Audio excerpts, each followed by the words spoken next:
Good afternoon, everyone. Bill Phillips here, Prince George Daily News, with our weekly panel. And joining us today, again, as usual, is Mackenzie Kerr, Chuck Nisbett, and Todd Corrigall. And Tracy Calageros can't make it today, so it's just the four of us. And we'll start off this week with a little bit of news about media in Prince George.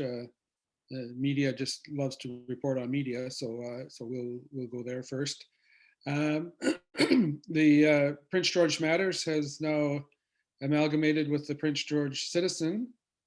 They're both from the same company to begin with. The nice thing is that nobody at Prince George Matters is losing their job. However, the downside for the city is that we will have two fewer reporters reporting on issues going on in the city, as Kyle Balzer and Jess Balzer are moving down to the Lower Mainland, still with Glacier, and Hannah Peterson will move over to the Citizen. Chuck, let's start with you. You've worked at the Citizen. You've been in the media for a long time. What are your thoughts on this happening? It's about time. Which I'm sure many people are going, what? But I didn't understand why Glacier would bring in another online presence to compete with the Citizen, which was its foremost news presence in town. So it didn't make any sense.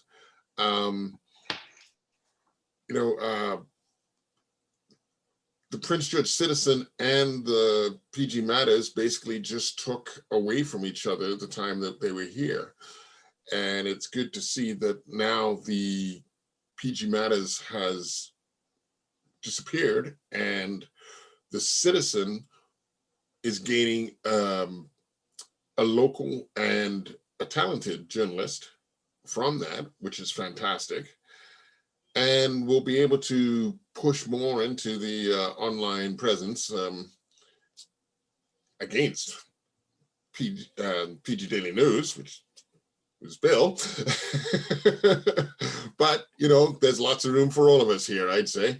And I don't understand why the parent company would have two competing entities in the same market. The fact that what's her name?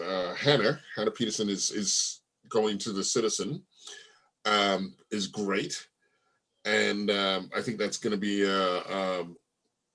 just make the Citizen a stronger presence again. I mean, it's gone down a long way down on its way down to 1 day a week, and to have somebody who's got a strong footing in online media coverage should be really good for them, and will strengthen the Citizen, make it a better product. On top of that, also Arthur Williams also had his what's it called? It's the Local Journalism Initiative grant renewed for another year, so he gets to stay another year at the Citizen again. So we're really getting two journalists at the Citizen that probably would have been there before. So this is nice to see. And, I don't think it hurts at all to have local journalists in town being able to do what needs to be done and put out the real world of what's going on, not just what you think might be happening. So, I think it's a good thing. I really do. Yeah, I wasn't aware that Arthur's contract, or I shouldn't say Arthur's contract, but the local journalism thing with the federal government had been extended, and they've obviously given that to use that to continue to hire Arthur. I kind of chuckled when I knew we got it the first time, because a lot of people look at that's part of that $600 million fund that the Liberals created to help journalism, and the knock on it is that it's the Liberals telling media what to do. And I've worked with Arthur, and I was his boss, and I had a hard enough time telling him what to do. So I can't imagine Ottawa is telling him. So there's pros and cons. I'm not a big fan of government supporting media, just writing them a check. But on the other hand, I know here, at least locally, that the money's gone to a good reporter who is about as objective as you can find in a reporter. Well, that's exactly it. But Todd, what are your thoughts on the Prince George matters going by the wayside? And the tough side is we're losing not only 2 reporters in town, but 2 citizens are going to move out of town. So. Yeah, well, I mean, thankfully we don't have a population sign that we need to keep updating anymore as people come and go. It's certainly unfortunate, but I'm going to put a different tilt on this perhaps. 3 years ago when this happened, I think you could have probably asked anybody and they would have said, oh, it's probably going to be that online news is going to dominate and they'll start gobbling up the Citizen and going that route. So I think what we have to focus on is a testament to what Colleen Sparrow and Neil Godbout have built with the Citizen, and that's a tremendously loyal readership, viewership from the website. And that's now precipitated that PG Matters has become a part of the Citizen. And so I think it's important to recognize that brand is like 110, 111 years old. It's been here for such a long time. They've employed, anywhere from the many to the few through that century plus. And while it's unfortunate that we're losing 2 reporters, they're staying with the mothership of that organization, just going to the Lower Mainland to other properties. And really, we're gaining Hannah in probably a fairly significant capacity. I believe she posted that she's going to be in charge of Indigenous reporting, specifically for Indigenous communities. And that's going to be a really key piece in the economic recovery post-COVID, because we can't ignore Indigenous economies and the role that they're going to play through this recovery, not just from a land perspective, but how they're engaged in a lot of the large-scale projects, infrastructure and otherwise, that may move forward through this process. Hannah, to me, and I'm going to throw it way back, is reminiscent of Sherelle Evelyn while she was here. A very, very strong J school background, not one of sort of the media schools like Nate and Sate. And so that's great. I mean, having another reporter who's staying here, who's got that background, who's tactically sound, everything she's done around city council, I think has been really, really great. She's got political acumen and she's got connections in the community. So certainly unfortunate to see Kyle and Jess moving on, but they're also moving home, and I don't think we can ignore the fact that they're moving home. They're going to be closer to their families, and at some point that was probably a part of their larger plan anyway.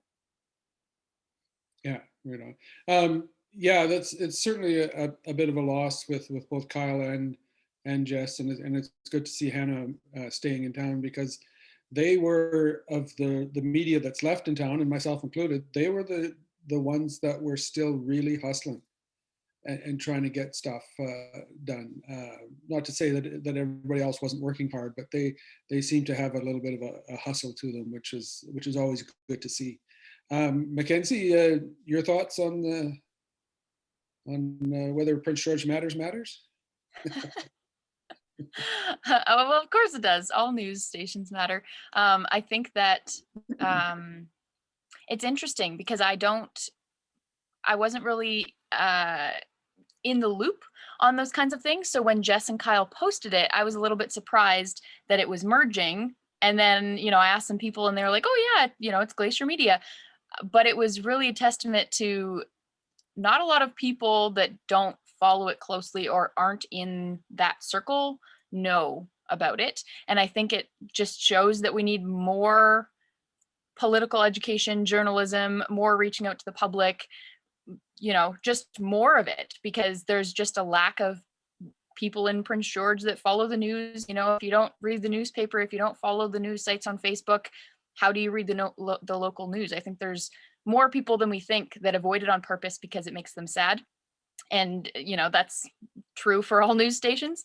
And so I think that when I first saw it, I was like, oh, it's merging. I wasn't really sure of what was going on. And I'm in the circle. So I think that if people, I'm in it more than most people around me, and they are like, oh, what does that mean? Why is that important? So I think it would be really good to have a post or something that could explain why it's important that they're merging, or what the backstory is, and why it's important that we need more journalism, more people interested in sharing the news with people. Because if we are uneducated about topics that impact us, then that discourages people from voting. People don't get out and vote. People aren't interested in what's happening in our communities. So any way possible that we can reach more people to share with them what's happening in their communities that affect them, the better. So I'm happy for Jess and Kyle. I'm sad to see them leave. They were amazing, getting to know them in our town, but I'm happy for them and super happy for Hannah. I think having someone that is good at social media and kind of pushing the boundaries of live tweeting city council meetings, things like that, that's going to be a huge part of the future, and we need to lean into it, not avoid it. So hopefully we can have more of that in the future as well, and bolster our journalism in Prince George so that people can hear what's going on. Yeah, I agree with your statement about it'd be nice to see a post come out explaining, because the Glacier hasn't really explained why they're doing this, other than it's obvious that they were losing money. But the other thing that I often shake my head at too is the media is always reticent to talk about itself. It likes to criticize other media, but doesn't like to talk about itself. And I noticed when the announcements were made, the announcement on the Citizen site was basically that Hannah was joining the Citizen. Didn't talk much about Prince George Matters closing down. Didn't say, if you read that story on its own, you wouldn't completely understand that Prince George Matters was closing down. Same went for the Prince George Matters story that they ran. They didn't explicitly say that they were closing down. And it wasn't until it was Kyle Balzer's personal post that said Prince George Matters is done. And it's like kind of like, it's just one of my pet peeves. Be honest with people and be upfront, and this is what's happening, right? Yeah, and I mean, they might not have been allowed to, but I think that that's a bigger problem. Is like, we need to be sharing with people how this works so that they're more interested in journalism and the news and media to learn about what's going on. Unless you're friends with Kyle and Jess on Facebook, you wouldn't have known. And I think it just goes back to the root cause of just transparency in our society, so that people are interested in the things that are happening in their towns. If you don't follow, if you have PG Matters and PG Daily News and you aren't in that circle, you're like, what's the difference? What do you mean? Why do they have similar names? I don't know. I just follow one of them. Is that the one I'm supposed to be following? So I think we really need to make it easy for people to understand and really clear, and make, I don't know, I'm a huge advocate of making posts that are easy for people to understand, that are not, academic or already in a political circle. I think too, a lot of people didn't even know that the Citizen and PG Matters were owned by the same company. No one seemed to be aware of that, and that they were actively competing for survival.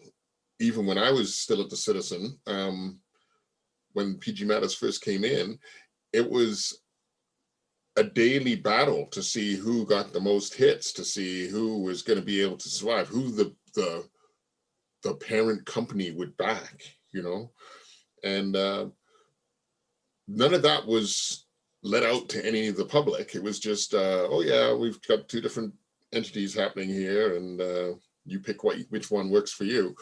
But they were frantically trying to compete against each other to survive.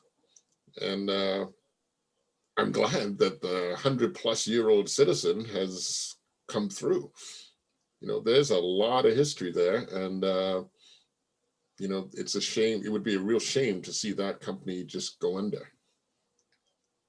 Yeah, and as spending all my life or pretty much all my life in the print media, I hate to see print media go down. Yeah, because it's just better. Exactly. This is what I just tell everybody. It's just the way news is supposed to be delivered.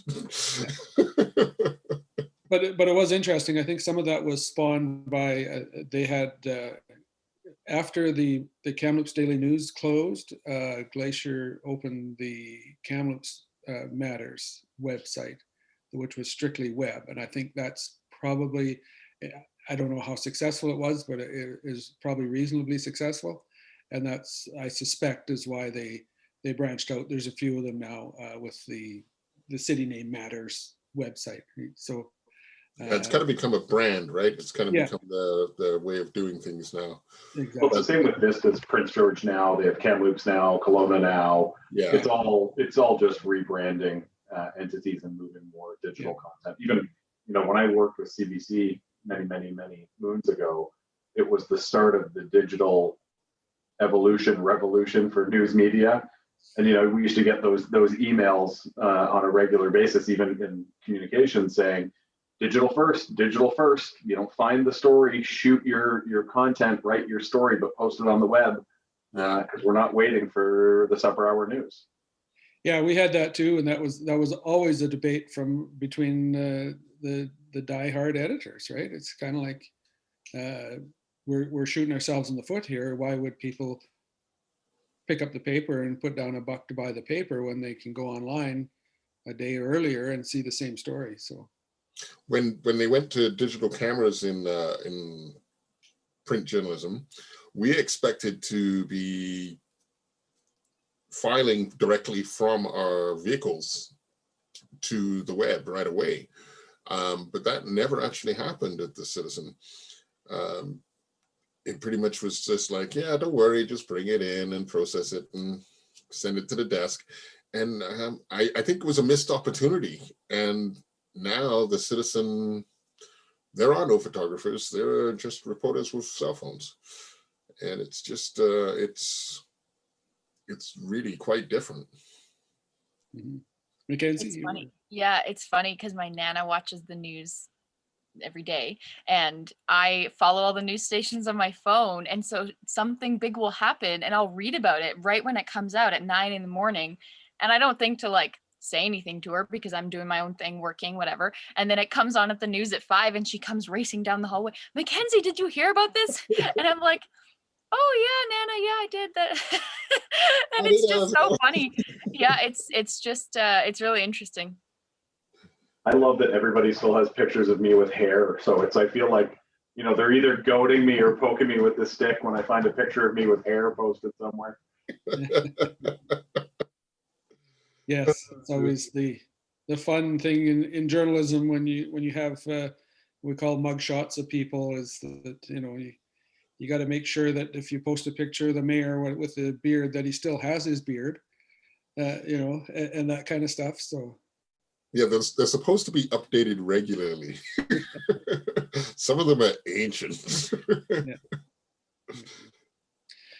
But switching topics a little bit to the upcoming federal election, whenever that is. The budget has survived several of its confidence votes so far, but we're seeing people come out of the woodwork to start lining up for candidates. In Prince George, or Caribou Prince George, we have Audrey McKinnon, who's running for the NDP. I think she will probably be acclaimed as a candidate. I think it's Friday night that they're having their nomination meeting, although there's only one nominee. So I'm assuming if somebody else wants to run, they could jump in.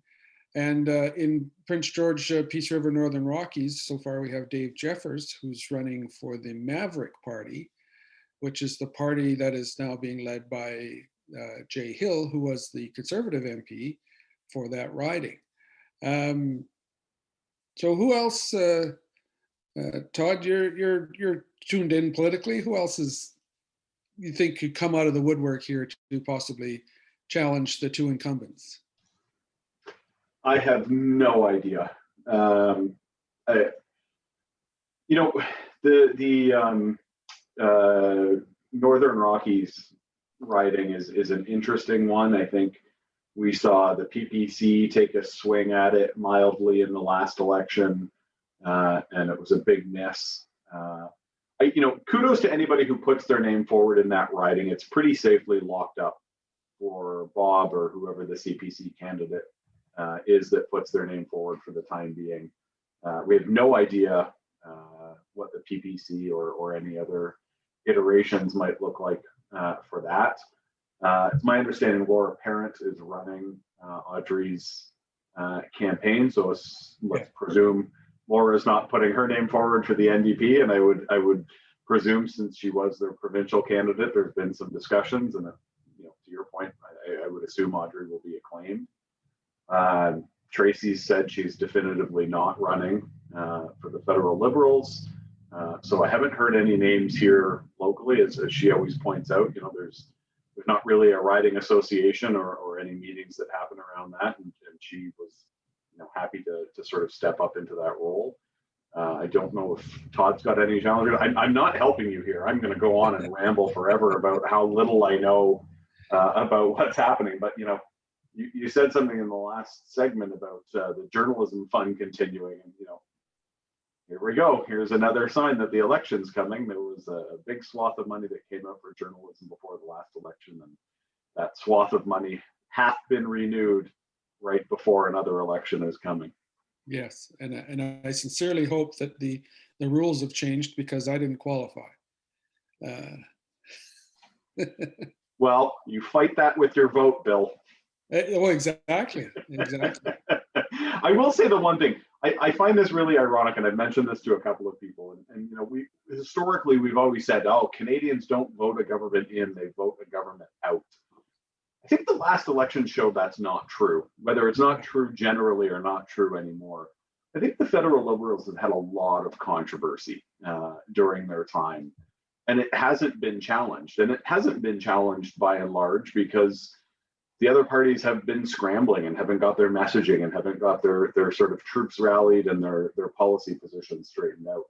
So it will be interesting to see what happens in, you can edit this later, but October 21 is my guess, and we'll see where it goes. But we are hosting Aaron O'Toole this Friday. If people are interested, they can register on our website. Gentle plug. Yeah, well, we'll mark down pgchamber.bc.ca. Yeah, oh, there you go. No, that's good. I'm glad that he's doing that kind of thing. It's better in person, obviously, but it's great to reach out to local communities. And if any other federal party is listening, we would welcome you just the same. Absolutely. We get contacted by elected officials all the time to see if we can host things, and so we welcome that. I think everyone deserves an opportunity. To Mackenzie's point earlier, we all need to be engaged in different ways, and we all need to understand what's happening. And we welcome anyone from any party who wants to speak. Maybe not some of the fringe parties necessarily, but we had Sonia First now, and thanks to Mackenzie for helping facilitate that. Join us at True North in January on a panel of elected officials and business leaders, and it was great to have that perspective. And that may be one of the benefits of the pandemic and the virtual world we're in. We might get access to some of these people because far less time. What's that? Far less time. It's not travel. It's not preparation. It's everything that that you need is in your home office or your workplace. Yeah, because I've been a journalist in this neck of the woods for over 30 years, and I can count on one hand the amount of times a sitting prime minister has come to this area. They just don't come here. Trudeau came basically, he was pressured into it because of the wildfire situation. Harper never did come. Mulroney came. Paul Martin was here, but I don't think he was quite prime minister then. They just seem Martin to was still so virtually, hopefully they will, pay attention. Yeah. Just to rub it in, I was a child when Paul Martin was the prime minister. Mackenzie wasn't born. I read about it, We've had a few wannabe prime ministers come through. Yeah. And shake their tail feathers before elections got going on. But yeah, we seem to be the forgotten zone for the head honchos here usually. Yeah. Just as a personal aside, I did interview Kim Campbell twice when she was prime minister, which is a feat in itself because she was prime minister for the blink of an eye. I think that's. Well, federal parties can't. Ignoring ridings now is not a prudent path forward for any political party. I think Alberta provincially had an NDP government for 4 years. And granted, it's an NDP that was, liberal light at the best of times, but it's Alberta and that's to be expected. But, we've got migratory patterns of people. I mean, when the NDP were elected, I knew tons of people who moved from BC to Alberta for work. And they were at that point in their life and they could afford property and there's whatever other rationales that went with it. So they went to Alberta. That changed Alberta politics in that instance. And who knows what happens beyond that, because since that point there was changes in their economy as well. So there's these migratory issues that will come into play, and I think we've certainly seen here an increase of people from more urban areas through the pandemic, and it will be interesting because the census is out now. So let's look 4 years down the road at the next census, what that migration really ends up being and what that looks like. And that will also determine part of the recovery too, the recovery process on how businesses maybe re-evolve and reimagine. Could you work for X corporation that's a large conglomerate that you only need Wi-Fi access for, so you don't have to be in an office anymore, so you can you can live somewhere where housing is more affordable and there's more outdoor activity available. Mm-hmm. Mackenzie, what's your take on the federal election coming up? And we could put you on the spot. Or are you going to run for the Greens? Or? I'm gonna take a hard left dodge on that one. But yeah, no, I mean, we don't know when the election is coming yet, so people are still deciding, including myself. So that's undecided. That is the response. But yeah, I am hopeful to see more young women like Audrey and Laura running elections. It's great to see. And, we have seen that in the past because we have had, except for Todd, female candidates in the Caribou Prince George riding, which has been really exciting to see. Yeah, except for Todd. That's what I said. But yeah, so in the Northern riding, running against Bob is it's a feat. He has a long list of things that have been really despicable, and I've had meetings with him to discuss his actions, and hopefully someone can run against him and really make a dent in his campaign. But I mean, who knows? If the Maverick Party can do that, the PPC couldn't.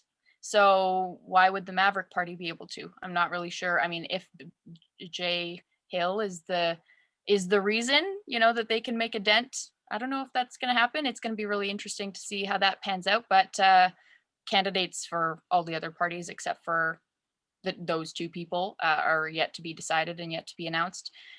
EDAs, which are electoral district associations of the local volunteers in each area, are currently having meetings to try and find candidates for all the parties.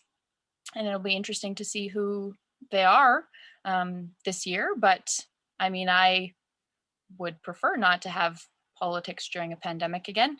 I mean, vaccines are going to be near the end, and then the Liberals will be up in the polls, and we'll see if we're going to get a Liberal majority or minority. But if you are looking at the polls right now, it doesn't look like the Conservatives have a chance at increasing it in 6 months to be able to win enough seats to have a minority or a majority. So that's just looking at what the polls are saying now. They can change drastically, but the polls aren't in concrete either. You should take them with a grain of salt as well.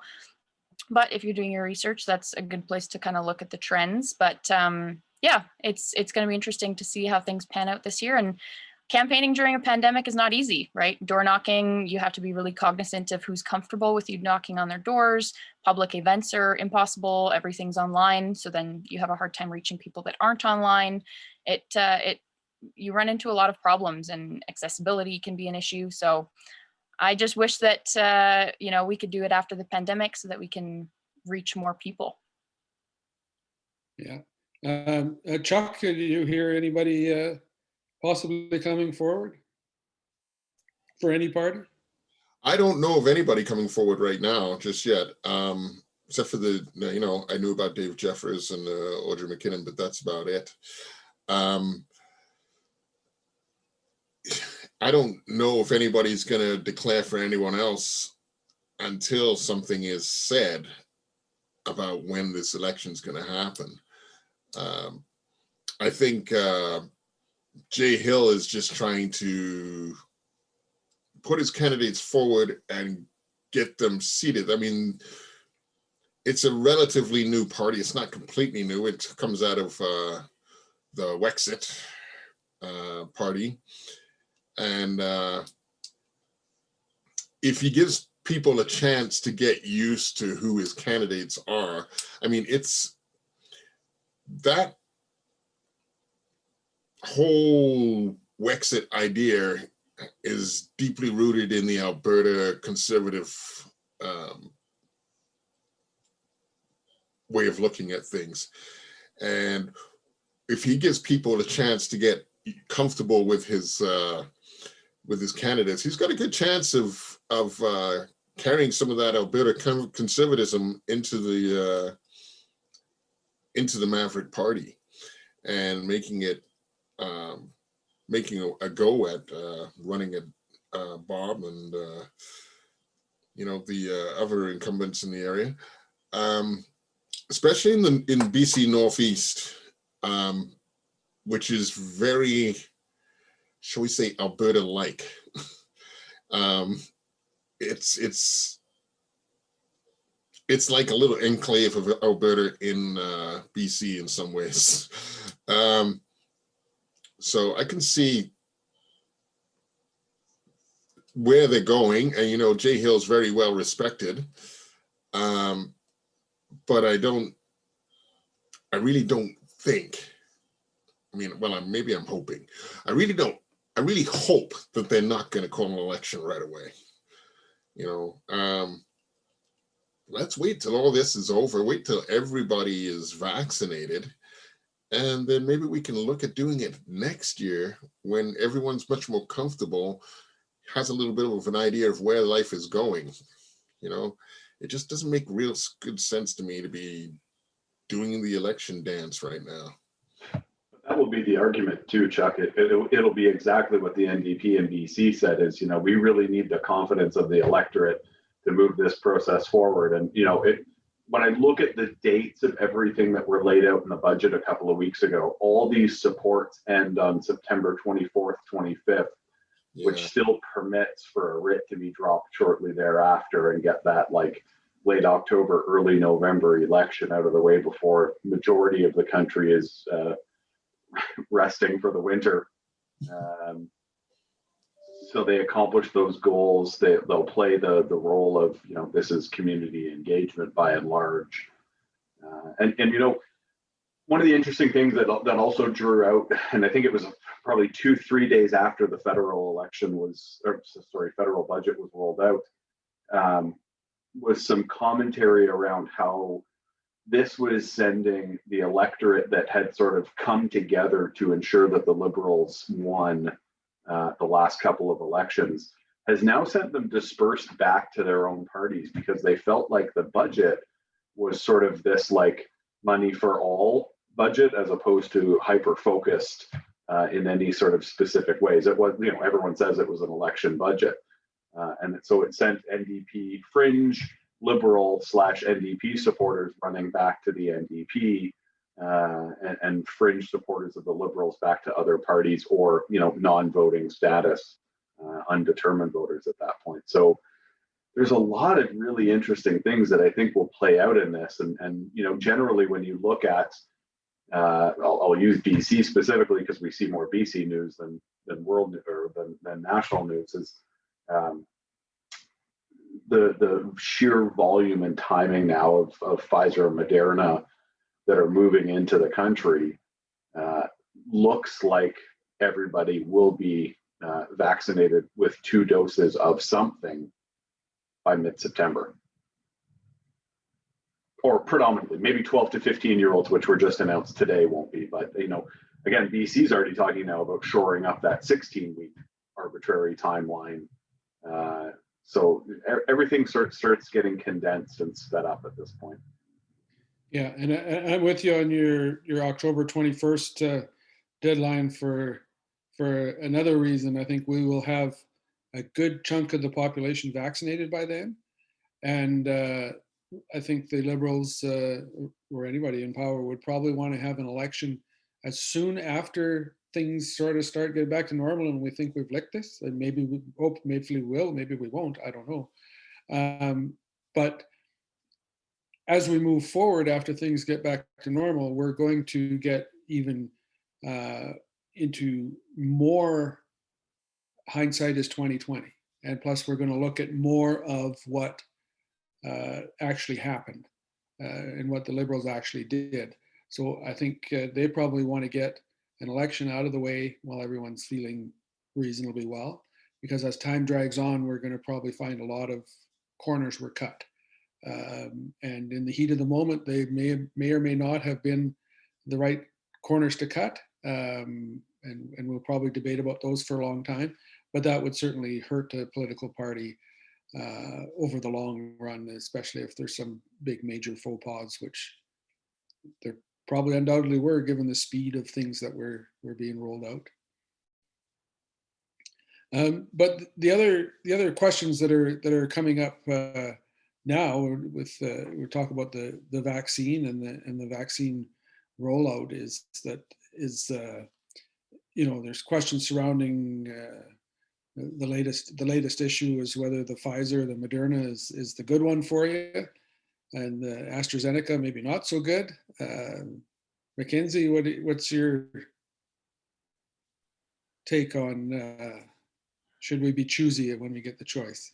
No, I don't think so at all.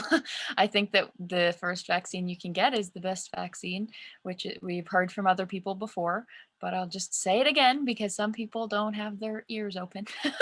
But we really need to be focusing on getting people vaccinated, and we need to make sure that it's safe. And, we need to have trust in the healthcare system and the doctors that are doing the research on this. And it's really, right now, it's a really tough time. People are getting really, they're questioning a lot of things, right? So we need to up our game on the transparency and sharing with people how these vaccines are created to curb any of the doubt. We need to be really clear with the rules and why we're making the decisions that we're making.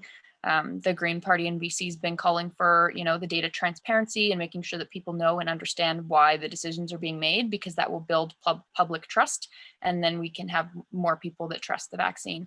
So it's all very, very interconnected. And I mean, it goes right back to how are we getting this information to people? It's connected to journalism and connected to, social media and talking to the public, and not hiding these things because we think that they can't understand it. We really need to make science education increased in our society so that more people can learn about it and trust it when it comes out.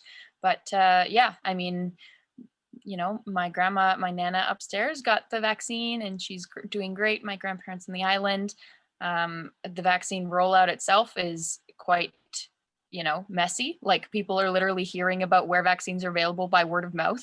And, I was listening to a Politicoast podcast, which is BC politics, and they were talking about the vaccine rollout, and it was really interesting. So if people are interested in listening to that and, how we could have a better rollout, I definitely recommend that. The Green Party's been calling for a better rollout for a long time now. And after this long, we should have had it figured out. So kind of disappointing, but again, not surprising. I mean, government doesn't work very efficiently. That's why we need people in there that can call for more efficiency and get things done faster when it's life or death situations. Yeah, the rollout seems to now, as we get more vaccines, be a bit more chaotic because it's going here and it's going there. Chuck, your thoughts on the vaccine, the rollout, and whether people should make a choice? Personally, I got the AstraZeneca vaccine, so I still got a couple of days to go before I'm past the worry part for blood clots, but so far so good. Yeah, and I think Mackenzie's right. Take what you can get. The first vaccine you can get is the best chance. But that said, I did have some worries about alleged reactions to some of the ingredients in some of the vaccines too. And I'm sure other people have had that worry as well. But I looked into it further, and it doesn't look like any of them would be significantly strong enough to to trigger a bad allergic reaction with me, and most people have been fine with them. So, you know, you've got to look at that kind of stuff, but I think the best vaccine you can get is the one that you can get into your arm. And I haven't had my vaccine yet. I registered about a month ago, and they contacted me the other day, and I will get mine in, let's see, it will be 7 days. And I don't know what they'll give me, and whatever they give me, I will take. And hopefully it doesn't cause any problems. I don't expect it to. We've got a pretty strong medical community in this country, and they've looked over everything, and they're saying go for it. I'm going to put my faith in them and go for it, right? The best thing that we can do is get everybody vaccinated, or as many people as we can, so that we can beat this whole pandemic. And I'm going to do my bit as best I can. So yeah, go for it. Take what you can get, and you know, don't stay away from the vaccine for fear of blood clots or whatever. It is a very, very, very, very small percentage of people who've had any kind of problems. Blood clots, allergies, very, very, very, very, very tiny percentage. So, you know, unless you see me here next week with my face blown up like this and looking deathly ill, yeah, we're all good. Yeah. Todd, time to put our faith in science. I think that time was long ago. Yeah, I don't know what else I can add to it. I agree that the rollout has been terrible. I think governments of the day across our country for sure are taking heat for their rollout. I think, you know, it was particularly frustrating to think, you know, you were going to be vaccinated, now you can't be vaccinated. We had AstraZeneca, now we're out of AstraZeneca. There's all sorts of stuff going on with, you know, pop-up clinics where people from Vancouver would drive to Surrey and they weren't, you know, checking to make sure. Like, there's just so much haphazard about this. And you said it earlier, Bill, you know, with the federal side, there's going to be reports that come out, and there's always reports that come out and show the mishandling. It's, you know, what happens from these reports, and how do we decide what happens next when this happens again, and it will happen again, to clean up the issues, to ensure there's more expediency in our programs, to ensure that we've built capacity in our country to manufacture, not just be part of the research that occurs around these things. And then how do we make sure that we get the most amount of vaccines to the most amount of people to protect the most amount of people? Something popped up on my screen like the second you asked this question. And in New York now, you can get free baseball tickets if you go get your vaccine in front of the stadium before the game. You can get free museum tickets if you go to the museum. You can get free donuts if you go to Krispy Kreme and get vaccinated. Like, I mean, they've had the drive-through clinics. My dad and I were talking about this the other day. They've had drive-through clinics in the US forever. I don't know why we couldn't do that from a safety perspective. Geez, I mean, you're in open air for the healthcare professionals.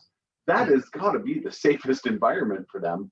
And, you know, we've got religious centers that aren't able to open now that generally have quite large parking areas that could be utilized for drive-through vaccinations. So there's, I think, tremendous opportunity to learn from this. But I certainly hope we do learn from this. And I hope that the report doesn't just point out all the errors, of which there will be many, but points out what the opportunities to improve going forward are. Yeah, I think certainly if we don't learn from this, then we deserve what we get next time, because this is a great opportunity to learn. The other part of it that we wanted to talk about just briefly, Mackenzie, we start with you, is the travel restrictions now. Do you think that that's too little too late, or are they just another part of the chaotic thing of let's do something and see if it's, throw something against the wall, see if it sticks, Yeah, I think that's a pretty good example. But I did want to say something that Todd just said and respond to it. He was saying that, I hope the report shares opportunities as well. And I think it will, because reports usually do, but it matters who's in power if they listen to the recommendations. The report will probably give us opportunities and tell us what we should do next time. But usually the people that are in power don't listen to those. So that's really the kicker, is we need elected officials that care and are in it for the right reasons and follow the recommendations and believe the science and, rely on experts. So yeah, on to travel restrictions. I mean, I think that we talked about this last time a little bit. It was kind of funny that Horgan went on the TV that one day and said, we're doing checkpoints, we're going to have stops, and we're going to stop everyone and ask them where they're going, where they live. And then the next day they said, no, sorry, that was not actually true. We're only going to have them at the ferries and Highway 1 and, these few spots, the border crossing, we're not going to be asking every single person. So I think that was quite alarming to some people, and it just caused more alarmism in the people that are already skeptical of what the rules are right now. And that could have not been any worse, because you're literally just creating a divide. Like, you need to have a coordinated response. Otherwise, you are going to create a very big divide that we are seeing right now that is going to turn into something very bad.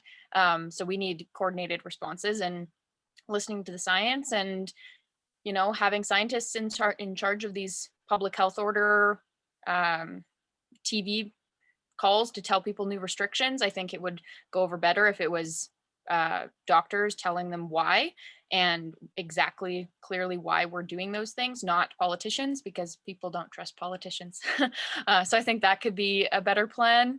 And yeah, I mean, I think we should have done it a long time ago, telling people to stay home and, not go traveling across the border right now. We need to be very clear in our rules, because people are just taking it with a grain of salt because it's not enforced, it's not strict, and we could have followed New Zealand's footsteps and done it, short and fast and strict, and it would have been gone by now. But we're pretty disorganized, so we need more people in political office that listen to the experts, and like, political people and candidates aren't experts in all of these things. We can't expect them to be. We need to have staff and experts and scientists that are extremely have a lot of background in these things, and listen to them and not make these decisions based on politics, but based on public health.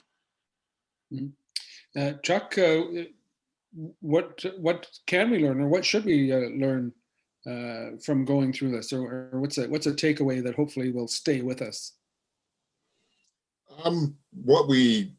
Well, as Mackenzie said, what we should have learned is what New Zealand did.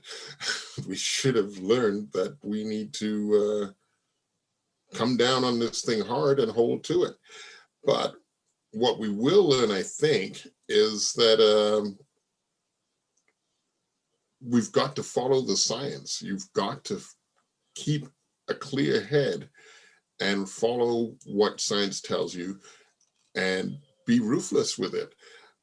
I really think the travel bans right now are a good idea. Do they go far enough? Are they hard enough? Not so sure, but if we can keep people to their own areas, at least we're going to be trying to keep down that big super spreader event that's going to happen from people coming from all over and then that dispersing in every direction, right? So maybe this will work. Maybe we are learning something there. Maybe this is the way to go, and the lack of people coming in from out of province is going to help us. But I think everybody needs to keep doing that, and should have been doing that all along, right? I mean, we have been told that to stay home, not travel, no unnecessary travel anywhere, no going on vacation, we've been told that for a year. Just very few people seem to listen to it. And I think it's time that people really got to listening. And, you know, we were all hoping that by this time we would not be in this position. You know, everyone was saying, by next summer, we're going to go and have some fun because we're going to be all done with this pandemic, right? Well, it hasn't happened. And it hasn't happened for a reason. It's because people weren't listening and people didn't take the precautions they needed to. So if you want to go have some fun next year, maybe you need to listen this year, huh? Let's go and do it right this time. And next summer, we can go have some fun and it's going to be a blast. There you go. Todd, how do we make people listen? Well, I'm going to say two things really quickly here because I'm cognizant of time. One, at 8:59 a.m. last Friday, I could move around within my home area, so Prince George. At 9:01, I could drive from here to Fort Nelson, down through Valemont, over to a Soyuz, and then to Hope, and then turn around and come home. It was a terrible rollout of a abhorrent program that makes absolutely no sense. If you wanted to limit provincial travel, you limit provincial travel. There was so much time because they were slowly trickling information out about what this might look like.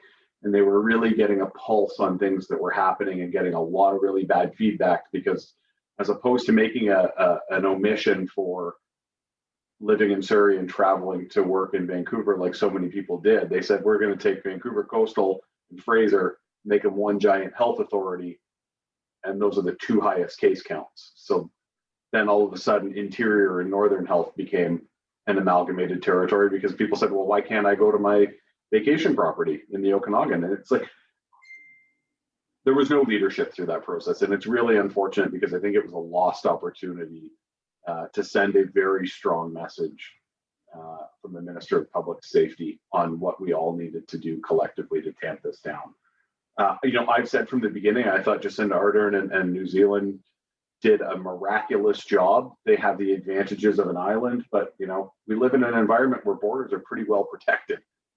So what I would love to see in any reports that happen around this is the sheer volume of taxpayers' dollars, all of our money that's been handed out through the, let's call it 18 months, what inevitably will be 18 months of this process, versus, you know, every Canadian got $2,500 or $5,000 at the very beginning. Rents were waived, mortgages were waived for 30 days or 60 days or whatever that number was. And it was just shut down. You could get gas, you could get groceries. That's what it was. Politically, I get it. That would be a very challenging thing to say. But I think this is when we say, what are recommendations for future pandemics or outcomes like this? We need to understand what 30 or 60 days looks like with a single source spend on Canadians versus, you know, varying grants, fees, and associated money that trickles out for extended periods of time instead of just nipping it in the bud. Right on. And that does bring us close to our time. We can do a quick round the horn. Anybody want to plug anything before we go? Mackenzie, we'll start with you. Yeah, sure. Today is Red Shirt Day. So it's the day of mourning for missing and murdered Indigenous women and girls and two-spirited individuals, and talking about the Highway of Tears. We are right on it. So yeah, today make sure that you can wear red or read some information about the Highway of Tears and the Day of Red and why we will see red dresses hanging around town. There was some, you know, awful videos from Vancouver Island of people tearing them off the trees a couple weeks ago. And I think it's, and then the city said that they would, I forget which city it was, but maybe Victoria or Nanaimo, that they were going to hang the dresses from City Hall because then no one could reach them. And so it's a day of remembering, learning, and mourning, and making sure that we can create a future where this doesn't happen anymore. Chuck? Well, it is that time. We're under the pandemic. I think it's a good time for us to all remember to support local business, support local restaurants. Most of the restaurants in town are open for takeout, so you can go get your favorite food from your favorite place. You know, I see a lot of boxes coming through at work, still with Amazon on them, tons and tons of boxes with Amazon on them. You know, there are people in town who can get you most of that stuff. And if you talk to them, they're usually willing to wheel and deal a little bit if they can keep your business. So why not just give it a shot here in town, and let's try and keep some of those people going, so that once this is all over, you can go out and have supper at your favorite place, and you can buy your jacket at the place you like to go to. Just let's see if we can keep them going for a while. Right on. Todd? Well, first I'd like to thank my replacement, Chuck, for his local business plug, and support PG, which you failed to mention, but that's okay. We can throw that out there. Always remember to support PG and use the hashtag online when you do it. I think it's good that we can show our support in many different ways. I'll just mention again, we're hosting Aaron O'Toole this Friday at noon. You can register on our website, pgchamber.bc.ca, and our AGM is on May 27th. So for any members, please feel free to register for that online as well. And I don't have anything to plug other than it's Cinco de Mayo today for any Mexican people out there who might be watching, and for a lot of us who perhaps go down to Mexico from time to time for a vacation. It's really nice to be able to do that again soon. And I'd like to thank Mackenzie, Chuck, and Todd for doing this again, and for everybody who's been watching, and we'll be back again next week.